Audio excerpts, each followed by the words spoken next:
বন্ধুরা, তো চলে এসেছি সবাইকে প্রতিদিনের মতো শুভরাত্রি বলতে। আর দেখো, মেয়ে তো ফুল এনে দিয়েছে সন্ধেবেলা, তো বৃষ্টির জন্য সেরকম একটা ফুল বসেনি, সামনে বসছে, সেখান থেকে এনে দিয়েছে।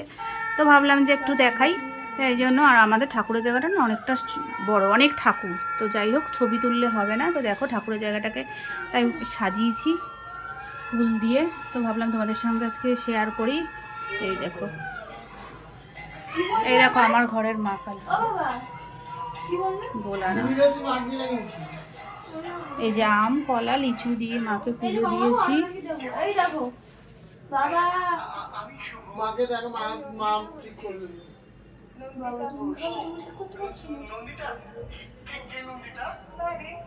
এই যে এটা হচ্ছে পেতলের প্রতিষ্ঠা করা লক্ষ্মী ঠাকুর। এই দেখো,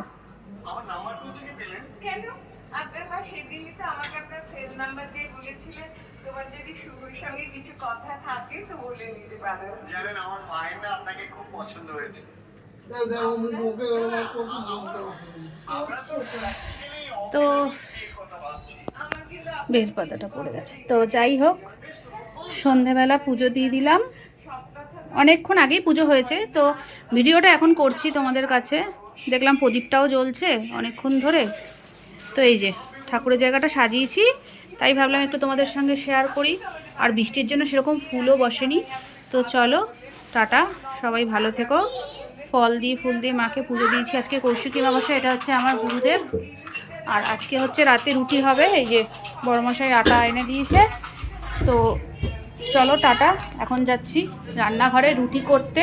পুজো তো অনেকক্ষণই হয়ে গেছে, কিন্তু ভিডিওটা করে নিলাম, করতে দেরি হয়ে গেল। ভাবলাম প্রদীপ জ্বলছে যখন একটু ঠাকুরটা শেয়ার করে দিই। আর এই যে মুড়ি, ও হো, বড়মাসে আবার মুড়ি কলা আম খাবে। তো যাই হোক, আজকে রাতে রুটি হবে আর তরকারি হবে। তো চলো, রান্নাঘরে চলে এসেছি। ফোন ধরে ভিডিও করলে তো আর রুটি আটা মাখতে পারবো না। তো চলো টাটা, সবাইকে শুভরাত্রি। ঠাকুরের জায়গাটা কেমন সাজানো হয়েছে অবশ্যই কমেন্ট করে জানিও, ঠিক আছে? এখন আমি রুটি বানাবো।